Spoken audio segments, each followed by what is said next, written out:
దేవునామానికి మహిమ కలుగునుగాక. వాక్య భాగాన్ని చదువుకుందాం. 99వ కీర్తన 3, 5, 7 చరణాలు చదువుకుందాం. 99వ కీర్తన 3, 5, 9 చరణాలు చదువుకుందాం. భయంకరమైన నీ గొప్ప నామమును వారు స్తుతించెదరు. యెహోవా పరిశుద్ధుడు. మన దేవుడైన యెహోవాను ఘనపరచుడి. ఆయన పాదపీఠం ఎదుట సాగిలపడుడి. ఆయన పరిశుద్ధుడు. మన దేవుడైన యెహోవా పరిశుద్ధుడు. మన దేవుడైన యెహోవాను ఘనపరచుడి. ఆయన పరిశుద్ధ పర్వతం ఎదుట సాగిలపడుడి. చదవబడిన మాటలు ప్రభు మన వెనుకిడిలో దీవించునుగాక. కీర్తనల గ్రంథం చాలా ప్రశస్తమైన పుస్తకం. దైవ గ్రంథం అంతటిలో పెద్ద పుస్తకం. ప్రభువు దేవుని యొక్క ఔన్నత్యాన్ని, గొప్పతనాన్ని, ఆయన సుగుణాలను, ఆయన గుణలక్షణాలను చాలా తేటగా వివరించే పుస్తకం కీర్తనల గ్రంథం. చాలామంది కీర్తనలు వ్రాశారు. వ్రాయబడినటువంటి కీర్తనలు ప్రభు మహిమ కొరకు మాత్రమే వ్రాయబడ్డాయి అని మనం గుర్తించగలిగితే ఈ కీర్తనల ద్వారా ప్రభు ఎంత ఘనపరచబడతాడనేది మనకు అర్థమవుతుంది. ఇప్పుడు మనం చదువుకున్నటువంటి 3 వచనాలు, 3వ వచనం అలాగనే 5వ వచనం 9వ వచనంలో ముఖ్యమైన 3 మాటలు కనపడ్డాయి. ఒకటి స్తుతించెదరు అన్నాడు. రెండవది ఘనపరుచుడి అన్నాడు. మూడవది సాగిలపడుడి అన్నాడు. స్తుతించుడి, ఘనపరుచుడి, సాగిలపడుడి. ఈ కీర్తన పుట్టుపూర్వోత్తరలోనికి వెళ్ళడానికి ఇది సమయం కాదు, కానీ ఈ కీర్తన వ్రాసినటువంటి భక్తుని యొక్క ఉద్దేశం 2 ప్రాముఖ్యమైన సంగతుల మీద ఆధారపడి ఈ కీర్తన రాయబడింది. ఎందుకు ఈ కీర్తనాకారుడు ప్రభువుని స్తుతించాలి అని చెప్తున్నాడు? ఎందుకు ఈ కీర్తనాకారుడు ప్రభువుని ఘనపరచాలి అని చెప్తున్నాడు? ఎందుకు ఈ కీర్తనాకారుడు ప్రభు ఎదుట సాగిలపడాలి అని చెప్తున్నాడు? 2 ప్రాముఖ్యమైన కోణాలు ఈ కీర్తనలో ఉన్నాయి. మొదటి కోణాన్ని మనం ఆలోచన చేయగలిగితే, దేవుడు ఆయనకున్నటువంటి ఔన్నత్యం ఒక కోణంలో మనకు కనబడుతుంది. అదే సమయంలో ఆయన చేసినటువంటి మహత్తరమైన కార్యాలు 2వ కోణంలో కనబడతాయి. మొదటి కోణాన్ని మనం ఆలోచన చేస్తే దైవత్వం, దేవుని యొక్క ఔన్నత్యం. ఒక 5 విషయాలు మీ ముందుకు తీసుకొని వస్తాను. మొదటి చరణాన్ని చూడండి. యెహోవా రాజ్యము చేయుచున్నాడు, జనములు వణకును. ఆయన కెరూబుల మీద ఆసీనుడై ఉన్నాడు, భూమి కదులును అన్నాడు. ఆయన కెరూబుల మీద ఆసీనుడై ఉన్నాడు. కెరూబులు ఎక్కడుంటారు అని అంటే వారు భూలోక సంబంధులు కాదు, వారు పరలోక సంబంధులు. కెరూబులు అనే మాట ఆదికాండం 2వ అధ్యాయం 3వ అధ్యాయం చివరి భాగంలో మనకు కనబడుతుంది. జీవ వృక్ష కలిగినటువంటి ఆ చెట్టు దగ్గరికి మానవుడు పాపం చేసి బయటకు వెళ్ళగొట్టబడిన తర్వాత ఎవరూ కూడా దాని జోలికి పోకుండానట్లు యెహోవా అక్కడ ఖడ్గ జ్వాలలను, కెరూబులను నియమించినట్టు కనబడుతుంది. కెరూబులు అంటే వారు దేవదూతలే. కెరూబులు అనే మాటకు మహాదూతలు అనేటువంటి అర్థాన్ని చరిత్ర చెప్తున్న సత్యం. దూతలలో కేటగిరీస్ ఉన్నాయి, చక్కటి జాబితాలు ఉన్నాయి. ప్రభు ముందు నిలిచే దూతలు ఉన్నాయి, ప్రభు యొద్దకు మానవులకు మధ్య సంచారం చేసేటువంటి దూతలు ఉన్నాయి. చాలా అద్భుతమైనటువంటి అంశం అది, దాని జోలికి నేను పోవట్లేదు. కానీ ఇక్కడ దేవుని యొక్క ఔన్నత్యాన్ని గురించి మనం తెలుసుకోవాల్సిన మాట ఏంటంటే, ఆయన కెరూబులకు పైగా ఉన్నవాడు. మనకు పైగా ఆకాశం ఉంది, ఆకాశమునకు పైగా పరలోకం ఉంది, పరలోకంలో దూతలు ఉన్నాయి, దూతలకు పైగా దేవుడు ఉన్నాడు. ఇక్కడ మనకు అర్థం కావలసిన గొప్ప సంగతి ఏంటంటే, ఆయన సామాన్యమైన వాడు కాదు, సమస్తమును ఆయన పాదముల క్రింద ఉన్నది. అంటే ఆయన ఎంత గొప్పవాడు ఆలోచన చేయాలి. సొలొమోను చేసిన ప్రార్థనలో ఒక మాట నాకు చాలా ఇష్టం. ఆయన చేసిన ప్రార్థనలో మాట ఏంటంటే, ఆకాశము నీ సింహాసనము, భూమి నీ పాదపీఠము అన్నాడు. చాలా ఇష్టమైన మాట. ఆకాశం ఆయన సింహాసనమైతే, భూమి ఆయన పాదపీఠమైతే, ఆ ఊహ చిత్రాన్ని ఒకసారి కనుక మనం ఊహించగలిగితే ఆయన ఎంత గొప్పవాడో మనకు అర్థమవుతుంది. ఆకాశాన్ని ఇప్పటి వరకు అంటుకున్నటువంటి వారు చరిత్రలో ఎవరూ లేరు. ఇక ముందుకును సర్వసాధారణంగా దాన్ని అందుకోగలిగిన వారు కూడా రాలేరు. అంత దూరాన, అంత ఎత్తైన, అంత గొప్పదైన స్థలములో ఉన్నటువంటి ఆకాశము ఆయన కూర్చునే సింహాసనం అయితే, ఆయన ఇంకెంత గొప్పవాడో. అది సింహాసనం అనే మాత్రమే మనకు కనబడే ఆకాశం ప్రభు కూర్చునే సింహాసనం, కుర్చీ వంటిదైతే, ఆయన కుర్చీ కంటే పైగా ఉన్నవాడు కదా. అందుకే లేఖనము ద్వారా మనం హెచ్చరించబడుతున్నటువంటి, తెలుసుకునేటువంటి ప్రాముఖ్యమైన సంగతి ఏంటంటే, ఆయన అందరికంటే పైగా ఉన్నవాడు, అన్నిటికంటే పైగా ఉన్నవాడు. పాత నిబంధన గ్రంథాన్ని మనం పరిశీలన చేస్తే, ప్రభువుని వారు ఎంతగా స్తుతించారో, ఆరాధించారో, హెచ్చించారో, ఘనపరిచారో, కొనియాడారో, సేవించారో మనకు అర్థమవుతుంది. కాబట్టి లేఖనాల ద్వారా మనం తెలుసుకునే ప్రాముఖ్యమైన సంగతి, ఎందుకు ఆయనను స్తుతించాలి, ఎందుకు ఆయనను ఘనపరచాలి, ఎందుకు ఆయనకు సాగిలపడాలి అనంటే, లేఖనములో కీర్తనాకారుడు అంటున్నాడు, ఆయన సామాన్యుడు కాదు, సమస్తమునకు ఆధారభూతుడు. సమస్తము ఆయన పాదముల క్రింద ఉన్నది. అందరికంటే, అన్నిటికంటే పైనున్నవాడు. కాబట్టి ఆయనను స్తుతించాలి అని చెప్తున్నాడు, ఆయనను ఘనపరచాలి అని చెప్తున్నాడు. అదే సమయంలో ఆయన ఎదుట సాగిలపడాలి అని చెప్తున్నాడు.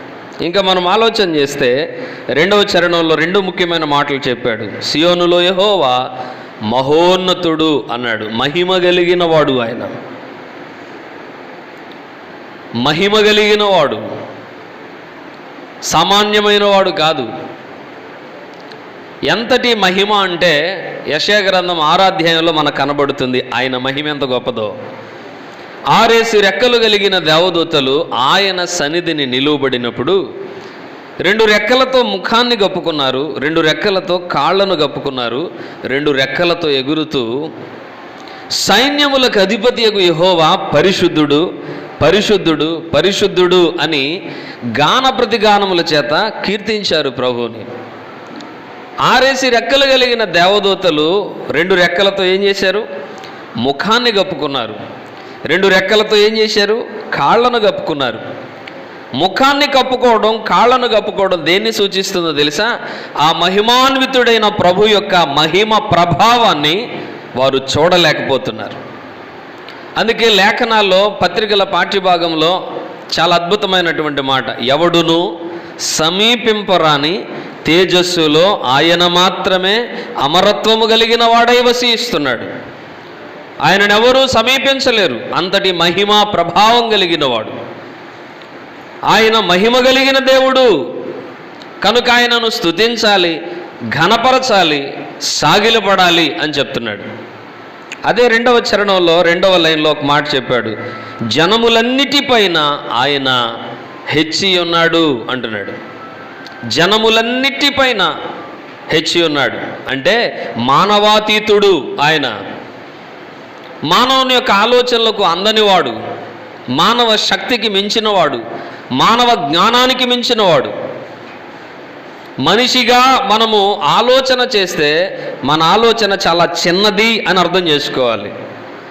ఆయన మనలాంటి వాడే అని అనుకుంటే మనము పొరబడినట్లే, మనలాంటి వాడు కాదు. అందుకే లేఖనాల్లో మనం ఆలోచన చేస్తే మీ ఆలోచనలు వేరు, నా ఆలోచనలు వేరు అంటాడు దేవుడు. మీ తలంపులు వేరు, నా తలంపులు వేరు అంటాడు. దేవుని యొక్క సామర్థ్యాన్ని, దేవుని యొక్క శక్తిని, దేవుని యొక్క బలమును, దేవుని యొక్క జ్ఞానాన్ని మనము అంచనా వేయడం మానవునిగా మన తరం కానే కాదు. అందుకే కీర్తనాకారుడు అంటున్నాడు, అధికారులు ఎంతమంది అయినా ఉండొచ్చు, రాజకీయాలు ఎంతమంది అయినా ఉండొచ్చు, జ్ఞానం కలిగిన వారు ఎంతమంది అయినా ఉండొచ్చు, జనములు ఎంత గొప్ప పేరునైనా సంపాదించవచ్చు, కానీ జనములన్నిటికీ పైగా నీవు హెచ్చి ఉన్నావు. నీవు హెచ్చైన వాడు, వారందరికీ పైగా ఉన్నవాడు. ఒక్కసారి కనుక నిన్నును ప్రజలను ప్రక్కన పెడితే, జనాంగాలన్నిటినీ ప్రక్కన పెడితే, జనాంగాలన్నీ కూడా తేలిపోతాయి, నీవు మాత్రమే నిలిచి ఉంటావు. జనములన్నిటికీ పైగా నువ్వు హెచ్చి ఉన్నావు అని అన్నాడు. ఇకపోతే మనం ఆలోచన చేస్తే, ఇంకొంచెం ఒక అడుగు ముందుకు వేస్తే, అదే కీర్తనల భాగంలో మనం ఆలోచన చేస్తే 3వ చరణంలో ఈ మాట రాయబడింది, భయంకరమైన నీ గొప్ప నామము అన్నాడు. దేవునిది గొప్ప నామము అని చెప్తున్నాడు, గంభీరమైన నామం. మన వాక్యపు లోతుల్లోనికి వెళితే సమయ సందర్భాన్ని బట్టి జ్ఞాపకం చేస్తూ ఉన్నాను. ఎరుకో పట్టణానికి వేగులు వారు వెళ్ళారు. ఆ పట్టణ ప్రాకారం మీద వేశ్య అయిన రాహాబు యొక్క ఇల్లుంది. వారు ఆ ఇంట ప్రవేశించినప్పుడు వారు ఆమెతో సంభాషించిన సంభాషణలో ఆమె ఎలాగునంది, యెహోవా మీ పక్షమున చేయుచున్న కార్యాలు మేము వినినప్పుడు మా గుండెలు కరిగిపోయాయి అని చెప్పింది ఆమె. దాని అర్థం ఏంటంటే, దేవుడు మీ పక్షాన ఉన్నాడు, మీరు ఆయనను ఏమడిగినా ఆయన ఇస్తాడు. ఆయన మీ పక్షమున ఉండగా మీకు విరోధి అయిన వాడు ఒక్కడు కూడా ఉండడు. మీ ఎదుట నిలవడానికి సాహసం చేసేవాడు ఒక్కడు కూడా ఉండడు. ఎందుకు ఈ మాటను జ్ఞాపకం చేస్తున్నానంటే, పాత నిబంధన గ్రంథం అంతా యెహోవా నామము గొప్ప నామము, భయంకరమైన నామము, అన్య జనుల గుండెల్లో గుబులు పుట్టించిన నామం. అంత గొప్ప నామము సామాన్యమైన నామము కాదు. ఆయన పేరు వింటే చాలు, ఆయన పేరు పలికితే చాలు, ఆయన పేరు యెహోవా అనే శబ్దము వింటే చాలు, వారి జీవితాల్లో భయాన్ని కలిగించేటువంటి నామం అది. నీ నామము గొప్పది ప్రభు అంటున్నాడు. గొప్ప నామము కలిగిన ప్రభు మనకున్నాడు. మనం ఆలోచన చేయాలి. కీర్తనాకారుడు ఈ 99వ కీర్తనలో ఆయనను స్తుతించండి, ఘనపరచండి, ఆయనకు సాగిలపడండి అని ఎందుకు చెప్తున్నాడంటే, ఆయన నామము సామాన్యమైనది కాదు, అది గొప్ప నామము అన్నాడు. ఇంకా మనం ముందుకు వెళితే 3 వచనాలు మనం చదువుకున్నాం. 3వ వచనం చదివాం, 5వ వచనం చదివాం, 9వ వచనం చదివాం. మనకు సామాన్యంగా కనబడిన ఒక పదం కనబడింది. ఏంటో తెలుసా? యెహోవా పరిశుద్ధుడు అనే మాట పట్టుకున్నా. యెహోవా పరిశుద్ధుడు అని చెప్పాడు. పరిశుద్ధుడు అనంటే పాపము లేనివాడు, పాపము చేయనివాడు, పాపమంటనివాడు, పాపం ఎరుగనివాడు. వింటున్నారా ప్రియులరా? ఎందుకు ఆయనను స్తుతించాలి, ఎందుకు ఆయనను ఘనపరచాలి, ఎందుకు ఆయన ఎదుట సాగిలపడాలి అని అంటే, కీర్తనాకారుడు అంటున్నాడు ఆయన పరిశుద్ధుడు. ప్రపంచంలో రకరకాలైనటువంటి వాటిలో దేనిలోనైనా దేవునితో పోటీ పడవచ్చు అని అనుకుందాం. సర్వసాధారణంగా మానవుడు పడలేడు అని అనుకుందాం. ఒకవేళ శక్తిలో పోటీ పడవచ్చు, బలములో పోటీ పడవచ్చు, జ్ఞానములో పోటీ పడవచ్చు, ఇక రకరకాలైనటువంటి విషయాల్లో పోటీ పడవచ్చు. కానీ పరిశుద్ధతతో మాత్రం ప్రభువుకి సాటి అయినవాడు, పోటీ అయినవాడు ప్రపంచంలో ఒక్కడు కూడా లేదు. ఎలా చెప్పుకుందాం? ముల్లోకాలలో ఒక్కడు కూడా లేడు. తరిచి తరిచి చూస్తే ప్రభు ఒక్కడే అతి పవిత్రుడుగా, పరిశుద్ధుడుగా, నిర్దోషిగా, నిష్కల్మషుడుగా ఆయన మాత్రమే కనబడతాడు. అందుకే పాత నిబంధనలోనైనా క్రొత్త నిబంధనలోనైనా దేవదూతల నోట నుండి వచ్చిన పాట ఏంటో తెలుసా? ఆయన పరిశుద్ధుడు. ఆయన పరిశుద్ధుడు, పరిశుద్ధుడు. పరలోకములో ప్రభువుని ఎలా ఆరాధించారంటే కేవలం ఒకే ఒక్క పదం, దానినే పాటగా, దానినే కీర్తనగా, దానినే ఆరాధనగా వారు అనుసరించారు. మహిమ, ఘనత, ప్రభావములకు పాత్రుడైన పరిశుద్ధుడు, ఆయన పరిశుద్ధుడు. ఇది దేవుని యొక్క కోణాన్ని సూచిస్తూ ఉంది. ఆయన సమస్తానికి ఆధారభూతుడు అనగా సర్వాధికారి. ఆయన పాదముల క్రింద సమస్తం ఉన్నది. ఆయన పాదముల క్రింద సమస్తం ఉన్నది. ఆయన సర్వాధికారి అని చెప్తున్నాడు. అందుకే ఆయనను స్తుతించాలి, ఘనపరచాలి, సాగిలపడాలి అని చెప్తున్నాడు. రెండవది, ఆయన మహిమ కలిగిన వాడు. మూడవది, ఆయన జనములన్నిటి పైన హెచ్చి ఉన్నాడు. నాలుగవది, ఆయన గొప్ప నామం కలిగిన వాడు. ఐదవది, ఆయన పరిశుద్ధుడు. ఇది దేవుని కోణం ఈ కీర్తనలో. ఇప్పుడు రెండవ కోణంలో మనం ఆలోచన చేస్తే కేవలం ఇటు ఘనమైనటువంటి అర్హతలు కలిగిన ప్రభువుని ఘనపరచాలా అనంటే కేవలం దానిని బట్టే కాదు స్తుతించాల్సింది, దానిని బట్టే కాదు ఘనపరచాల్సింది, దానిని బట్టి కాదు ఆరాధించాల్సింది, సాగిలపడాల్సింది. ఇంకో కోణం చెప్పాడు. ఆ కోణం ఏంటో తెలుసా? ఆయన చేసిన కార్యాలు. 4వ చరణం చూడండి. యథార్థతను బట్టి నీవు న్యాయమును ప్రేమించు, రాజును స్థిరపరిచి ఉన్నావు. స్థిరపరిచేవాడు ఆయన, స్థిరపరిచేవాడు. దేవుడు స్థిరపరిచేవాడు, అస్థిరులుగా చేసేవాడు కాదు నాయన అంటున్నాడు. ఆయన రాజును ఏం చేశాడట? స్థిరపరిచాడు. ఆయన చేసిన కార్యాలు. రెండవ కోణంలో భక్తుడు ఎందుకు ఆయనను స్తుతించాలో, ఎందుకు ఆయనను ఘనపరచాలో ఆయన పాదములెదుట, ఆయన పర్వతము యొద్దకు వచ్చి సాగిలపడాలో చెప్తున్నాడు. ఆయన స్థిరపరిచేవాడు. రెండవ మాటను మనం చూస్తే, యాకోబు సంతతి మధ్య నీవు నీతి న్యాయములను జరిగించి ఉన్నావు అంటున్నాడు. నీతిని, న్యాయమును జరిగించేవాడు, స్థిరపరిచేవాడు, నీతిని, న్యాయమును జరిగించేవాడు. ఇంకొంచెం ఒక అడుగు ముందుకు వేస్తే అద్భుతమైనటువంటి మాటను మనం చూడగలుగుతాం లేఖనంలో. 6వ చరణం. 6వ చరణంలో ఏముందో చూడండి. 6వ చరణం 2వ భాగంలో చూస్తూ ఉన్నాం. వారు యెహోవాకు మొర్రపెట్టగా ఆయన వారికి ఉత్తరం ఇచ్చెను అన్నాడు. ప్రార్థనలకు తగిన జవాబునిచ్చేవాడు, సమాధానం ఇచ్చేవాడు, అడిగిన దానిని కాదనకుండా అనుగ్రహించేవాడు. ఇంకా మనం ఒక అడుగు ముందుకు వేస్తే ఎవరిని గద్దింపక అందరికీ ధారాళముగా అనుగ్రహించేవాడు, దయచేసేవాడు కదా. ఎందుకు ఆయనను స్తుతించాలో, ఎందుకు ఆయనను ఘనపరచాలో, ఎందుకు ఆయనకు సాగిలపడాలో చెప్తున్నాడు. రెండవ కోణంలో ఆయన ఉత్తరం ఇచ్చేవాడు. 8వ చరణం 2వ భాగంలో, వారి క్రియలను బట్టి ప్రతీకారము చేయుచునే వారి విషయములో నీవు పాపమును పరిహరించు దేవుడవైతివి.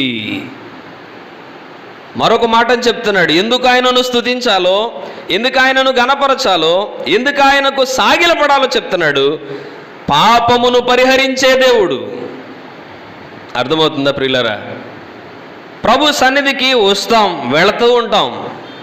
వచ్చిన మనము ఎందుకు ఆయనను స్తుతించాలో, ఎందుకు ఆయనను ఘనపరచాలో, ఎందుకు ఆయనకు సాగిలపడాలో, ఎందుకు మనల్ని మనం ఆయనకు సమర్పించుకోవాలో లేఖనాల ద్వారా మనము హెచ్చరించబడతా ఉన్నాం.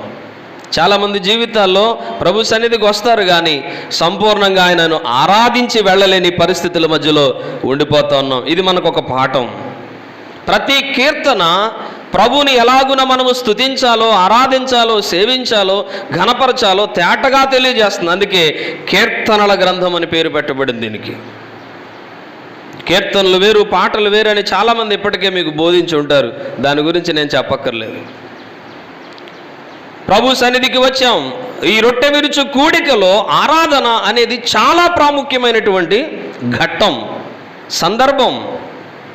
దీని విషయంలో జాగ్రత్త లేకపోతే, దీని విషయమై కావలసిన శ్రద్ధ లేకపోతే మన జీవితాల్లో సంపూర్ణమైన దేవుని అనుగ్రహాన్ని పొందడానికి ఏమాత్రం సరిపోయిన వారం కాదు అన్న సంగతిని మనం జ్ఞాపకం చేసుకోవాలి.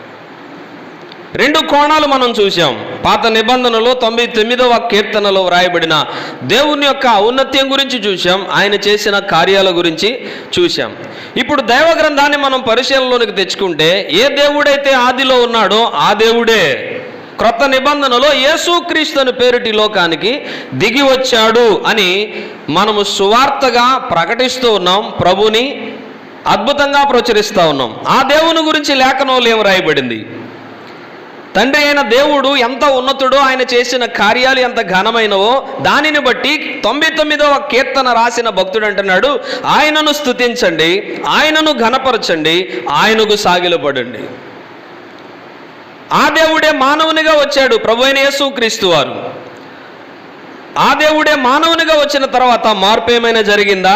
అటువంటి కార్యాలే చేశాడా అని అంటే యాజ్ ఇట్ ఈజ్గా దైవ గ్రంథం చెప్తుంది. పాత నిబంధనలో ఉన్న ప్రభు, క్రొత్త నిబంధనలో ఉన్న ప్రభు ఒకడే. ఆయన కార్యాలు కూడా చాలా గంభీరమైనవి, ఘనమైనవి. ఆయనకున్నటువంటి ఆధిక్యత కూడా అదే రీతిగా మనకు కనబడుతూ ఉంది. లేఖనాన్ని ఒకసారి మనం చూద్దాం. మత్తయి సువార్త 28వ అధ్యాయం. మత్తయి సువార్త 28వ అధ్యాయం.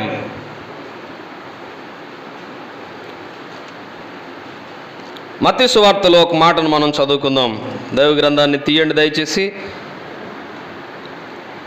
మత్తయి సువార్త 28వ అధ్యాయం 18వ వచనంలో ఈ మాట రాయబడింది. అయితే యేసు వారి యొద్దకు వచ్చి, పరలోకమందును భూమి మీదను నాకు సర్వాధికారము ఇయ్యబడి ఉన్నది అని చెప్పాడు.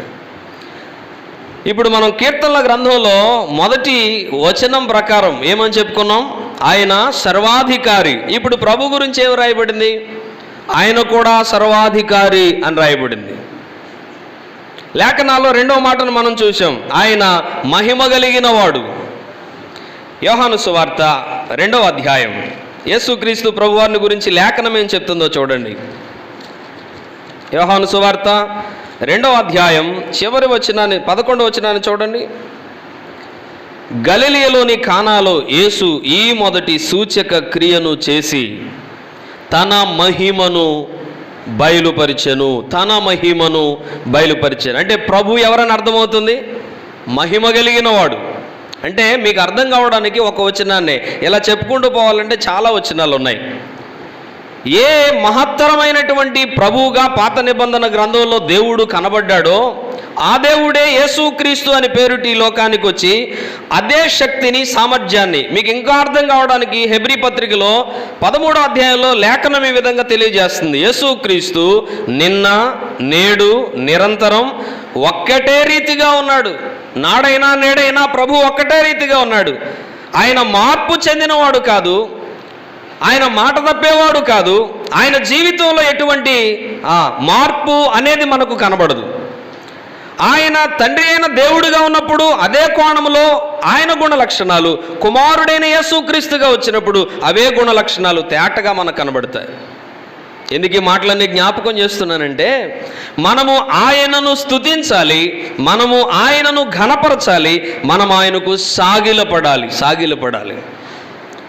ఎందుకు పాత నిబంధన గ్రంథంలో ఉన్న భక్తులైన వారు ఆయనను స్తుతించారో, ఘనపరిచారో, సాగిలపడ్డారో? 2 కోణాలు చూశాం. దేవుని యొక్క ఔన్నత్యం, దేవుడు చేసిన కార్యాలు. క్రొత్త నిబంధనలో ఇప్పుడు మనము ప్రభు అయిన యేసుక్రీస్తు వారిని నమ్మి ఉన్నాం కనుక ఆయనను ఎందుకు స్తుతించాలి, ఆయనను ఎందుకు ఘనపరచాలి, ఆయనకు ఎందుకు సాగిలపడాలి అనంటే ఆయన సర్వాధికారి, ఆయన మహిమ కలిగిన వాడు, ఆయన అందరికంటే హెచ్చుగా, జనములన్నిటిపైన హెచ్చుగా ఉన్నవాడు. ఇంకా మనం ఆలోచన చేస్తే ఆయన హెచ్చైన వాడు అనేటువంటి మాట హెబ్రీ పత్రిక 7వ అధ్యాయం 26వ వచనంలో మనకు తేటగా కనపడుతుంది. ఆకాశ మండలమున కంటే హెచ్చైన వాడు, ఇట్టి ప్రధాన యాజకుడు మనకు సరిపోయిన వాడు పౌలు చెప్పిన మాట. మనం ఆలోచన చేయాలి. ఇంకా మనం ఆలోచన చేస్తే ఆయన గొప్పవాడు, గొప్ప నామము. ఫిలిప్పీ పత్రిక 2వ అధ్యాయం 9 నుండి 11 వచనాల్లో మనం చూస్తాం. అన్ని నామముల కంటే పైనామము కలిగిన వాడు, గొప్ప నామం, శక్తి కలిగిన నామం ఇట్టివాడు. అనగా పాత నిబంధనలో తండ్రి అయిన దేవుడు ఎటువంటి ఔన్నత్యాన్ని కలిగి ఉన్నాడో క్రొత్త నిబంధనలో మన ప్రభు అదే ఔన్నత్యాన్ని కలిగి ఉన్నాడు. ఇప్పుడు ఆయన చేసిన కార్యాలు మనం కొన్ని చూసాం. మరి ప్రభు చేసిన కార్యాలు ఏంటి చెప్పడానికి మనకి జీవితం చాలదు. అందుకే ఈ సువార్తల పాఠ్యభాగంలో ఒక భక్తుడు ఇలా రాశాడు. యోహాను గారు ఏం రాశాడో తెలుసా? ఆయన కార్యములు రాయడం మొదలు పెడితే ఆయన కార్యములు రాయడం మొదలు పెడితే రాసినటువంటి పుస్తకాలు పెట్టడానికి భూలోకమైనను చాలదన్నాడు ఆయన. ప్రపంచంలో ఎంత వర్షం కురిసినా నీళ్ళన్నీ ఎక్కడికి పోతా ఉన్నాయి అని అంటే ఒక ఆయన ఇలా చెప్పాడు, సముద్రంలోనికి వెళుతున్నాయి అని అనుకుందాం. అంటే ఎక్కడా లేనని నీళ్ళు ఎక్కడున్నాయి? సముద్రంలో ఉన్నాయి. సముద్రం అంతటిని సిరాగా చేసి ప్రభువును గురించి వ్రాయడం మొదలు పెడితే, ఆయన చేసిన కార్యాల గురించి వ్రాయడం మొదలు పెడితే సముద్రంలో నీళ్లు కూడా చాలు అన్నాడు ఒక భక్తుడు. ఆయన చేసిన కార్యములు జగదుత్పత్తి మొదలుకొని ఇదిగో నూతన ఆకాశము నూతన భూమి వరకు మనం ఆలోచన చేయగలిగితే ఆయన కార్యములు అతీతం, వర్ణింప శక్యము కావవి. ఒకవేళ చెప్పాలనుకున్నామా, ఒకవేళ లెక్క పెట్టాలనుకున్నామా, అది మన శక్తికి మించినది. అయితే ఒకటి చేయాలి, ఏంటి అనంటే ఇంత గంభీరమైన కార్యాలు ఏమేమి చేశాడో మనం జ్ఞాపకానికి తెచ్చుకొని హృదయమారా ఆయనను స్తుతించాలి. అందుకే కీర్తనల గ్రంథంలో మనం చూస్తాం, రక్షణ పాత్రను చేతపుచ్చుకొని భక్తుడు ఏం చేస్తున్నాడు? మనకి ఇవ్వబడిన ఈ భాషలో, ఈ భాష బైబిల్ అంటే మన చేతిలో ఉన్న బైబిల్లో ప్రార్థన చేతును అనే మాట ఉంది. కానీ కొంచెం పాత ప్రతుల్లోనికి వెళితే రక్షణ పాత్రను చేతపుచ్చుకొని కృతజ్ఞతార్పణలతో ప్రభువుని నేను స్తుతించదును అని రాశాడు భక్తుడు. పాత ప్రతుల్లోనికి వెళితే, పాత తర్జుమాలో రాయబడిన మాట. మనం చేయాల్సింది అదే. ప్రభు అనుగ్రహించిన రక్షణ పాత్రను చేతపుచ్చుకొని ఆయన ఏం చేయాలి చెప్పండి? హృదయమార స్తుతించాలి, హృదయమార ఘనపరచాలి, హృదయమార సాగిలపడాలి. ఇది మనం చేయాల్సిన పని. ఆయన ఏం కార్యాలు చేశాడు అనంటే రెండు ప్రాముఖ్యమైన సంగతులు లేఖనాల్లో వ్రాయబడ్డాయి. ఆయన ఏం చేశాడో తెలుసా? పేతురు మొదటి పత్రిక 2వ అధ్యాయం 9వ వచనం మనందరికీ సుపరిచితం ఆ వచన భాగం. అయితే చీకటిలో నుండి ఆశ్చర్యకరమైన తన వెలుగులోనికి మిమ్మును పిలిచిన వాని గుణాతిశయములను అన్నాడు. ఎక్కడున్నాం మనం? చెప్పాలి, ఎక్కడున్నాం? చీకటిలో ఉన్నాం. చీకటి అంటే 3 అర్థాలు, 3 ప్రాముఖ్యమైనటువంటి అర్థాలు. చీకటి అంటే అజ్ఞానం, చీకటి అనంటే పాపం, చీకటి అనంటే మరణం. ఇవి ఊరకనే నేను చెప్పట్లేదు, లేఖనాలను ఆధారం చేసుకొని చెప్తున్నాను. చీకటి అంటే అజ్ఞానం, జ్ఞానం లేదు. జ్ఞానం లేని కాలంలో మనం ఏం చేసామో తెలుసా? పేతురు మొదటి పత్రిక 1వ అధ్యాయంలో రాశాడు. 14 నుండి 16 వచనాలు మనం చదివితే, పూర్వం మీకుండిన అజ్ఞాన దశను అనుసరించి మీరు నడిచారు. అజ్ఞాన దశ ఏంటి అనంటే జీవము లేని వాటిని జీవము కలిగిన దేవునిగా భావించాం. ఆనాడు సీనాయి పర్వతం దగ్గర ఇశ్రాయేలీయులు ఎలాగైతే ఒక దూడబొమ్మను చేసుకుని దేవుని పేరు ఆపాదించి ఆరాధన చేశారో మన జీవితాలు కూడా అలాగునే ఉన్నాయి. మన జీవితాలు కూడా అలాగునే ఉన్నాయి. జీవము లేని వాటిని దేవుడుగా భావించాం, ఆరాధిస్తూ వచ్చాం. అజ్ఞాన దశ అంటే చీకటిలో ఉన్నాం. రెండవది పాపం. చీకటి అనంటే లేఖనం తెలియజేస్తూ ఉంది, భేదమేమీ లేదు. రాజంతటి వాడు అన్నాడు, నా తల్లి నన్ను పాపములోనే గర్భము ధరించింది, పాపములోనే నా తల్లి నన్ను కన్నది. జన్మ కర్మ పాపముల చేత మన జీవన విధాన శైలి నడుస్తూ ఉంది. ఇట్లుండగా ఒక మనుషుని ద్వారా పాపము, పాపము ద్వారా మరణము అన్నాడు. ఒక మనుషుడు ఆదాము ద్వారా సంక్రమించినటువంటి వ్యాధి ఏంటో తెలుసా? పాపం అనే వ్యాధి. అది లేనటువంటి మానవుడు భూమిపైన ఒక్కడు కూడా లేడు. అందుకే చాలా స్పష్టంగా పౌలు రోమపత్రికలు తెలియజేశాడు, ఏ భేదమును లేదు, అందరూ పాపము చేసి అన్నాడు. అందరూ పాపానికి లోనయ్యారు. అదే 3వ అధ్యాయంలో చెప్పాడు. అందరూ పాపానికి లోనయ్యారు, అందరూ పాపం చేస్తూ ఉన్నారు. చీకటి అంటే పాపం. దానిని గురించి 5వ అధ్యాయానికి వచ్చేటప్పటికి వివరణ ఇచ్చాడు. భక్తిహీనులుగా ఉన్నాం, బలహీనులుగా ఉన్నాం, పాపులుగా ఉన్నాం, శత్రువులుగా ఉన్నాం, దేవునికి దూరంగా ఉన్నాం, వాగ్దానానికి ఏమాత్రం సరిపోయిన వారము కాము. ఇది మన స్థితి. దాని గురించి ఎఫెసీలో ఉన్న సంఘానికి మరింతగా అద్భుతమైనటువంటి వివరణ ఇచ్చాడు. అపరాధముల చేత, పాపముల చేత చచ్చి ఉన్నాం. ఇది మన స్థితి. అయితే ప్రభు మనలను పిలిచాడు, తన వెలుగులోనికి పిలిచాడు. వెలుగు సంబంధులుగా చేయబడ్డాం. ఒకప్పుడు చీకటి సంబంధులం, ఇప్పుడు వెలుగు సంబంధులుగా చేయబడ్డాం. ఒకప్పుడు మరణానికి దాసులం, ఇలా చెప్పుకుందాం. అజ్ఞానములో ఉన్నాం, ఇప్పుడు జ్ఞానము కలిగిన వారిగా చేయబడ్డాం. ఒకప్పుడు పాపులుగా ఉన్నాం, ఇప్పుడు పరిశుద్ధులుగా చేయబడ్డాం. ఒకప్పుడు మరణానికి దాసులుగా ఉన్నాం, ఇప్పుడు జీవానికి వారసులం అయ్యాం. అది కేవలం మన ప్రభు అయిన యేసు క్రీస్తు ద్వారా. ఇది మనకు అర్థమైనప్పుడు ఆయనను స్తుతించకుండా ఎలా ఉండగలుగుతాం? ఆయనను గణపరచకుండా ఎలా ఉండగలుగుతాం? ఇలా చెప్పుకుందామా, నీవు లేకపోతే నేను లేనయ్యా అని ఆయన ఎదుట సాగిలపడాలి. ఆయన ఎదుట సాగిలపడాలి. అబ్రహాము వయసు 70కి పైగా 100కు లోపులో ఎన్నిసార్లు ప్రభు ఎదుట సాగిలపడ్డాడో లేఖనాల్లో మనం చూస్తాం. సాగిలపడడం అంటే సామాన్యమైన విషయం కాదు. నా సమస్తానికి ఆధారభూతుడవు నీవే నాయనా, ఈరోజు నాకు జీవమా, ఈరోజు నాకు ప్రాణమా, ఈరోజు నాకు కుటుంబమా, ఈరోజు నాకు రక్షణ, ఈరోజు నాకు మందిరమా, ఈరోజు నాకు వాక్యమా, ఈరోజు నాకు ఆత్మ, ఈరోజు నాకు సహవాసమా, ఎవ్రీథింగ్ ఎవ్రీథింగ్ ఎవ్రీథింగ్ ప్రతిదానిని మనము పరిగణలోనికి తెచ్చుకొని, జ్ఞాపకంలోనికి తెచ్చుకొని, నీవు లేకపోతే నేను లేనయ్యా అని మనల్ని మనము ఆయన ఎదుట తగ్గించుకొని సమర్పించుకొని స్తుతులర్పించడమే సంపూర్ణమైన ఆరాధన. ఎందుకంటే ఏం కావాలి చెప్పండి? ఇలా చెప్పుకుందాము, పాత నిబంధనలో దేవుడు నోటి మాట చేత కార్యాలు జరిగిస్తే, క్రొత్త నిబంధనలో ప్రభువు నోటి మాటతో కార్యాలు జరిగించడమే కాదు, విలువైన క్రియను చేసి గొప్ప రక్షణ కార్యాన్ని చేశాడు మన జీవితాల్లో.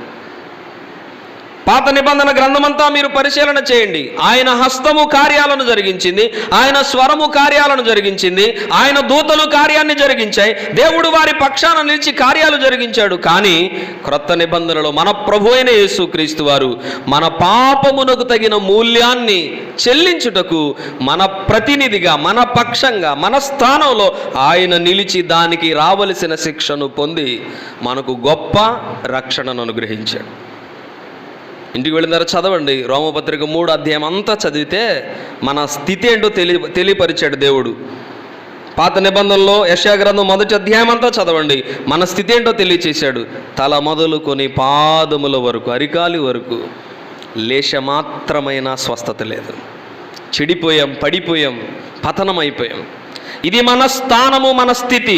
ఇంకెలా చెప్పాలంటే, ఒకవేళ న్యాయపు తీర్పు జరిగితే మనము పోయేది నరకానికే. ఇది మన స్థితి అయి ఉండగా ఏ ఒక్కరూ నశించిపోకూడదని ఇచ్చగలిగిన దేవుడు మన స్థానాన్ని తాను తీసుకొని మనకు ప్రతిగా ఆ పాపానికి తగిన మూల్యం అంతటిని, తలపైన ముండ్ల కిరీటం, ముఖము పైన ఉమ్మివేతలు, చెంపదెబ్బలు, గడ్డపు ప్రక్కలు పట్టుకుని పెరికారు, రెక్కలు విరిచి మేకులతో దిగగొట్టారు, ప్రక్కలో బళ్ళెపు పోటు, పాదముల పైన గాయం, శరీరం అంతా నాగటి సాళవలే దున్నబడింది.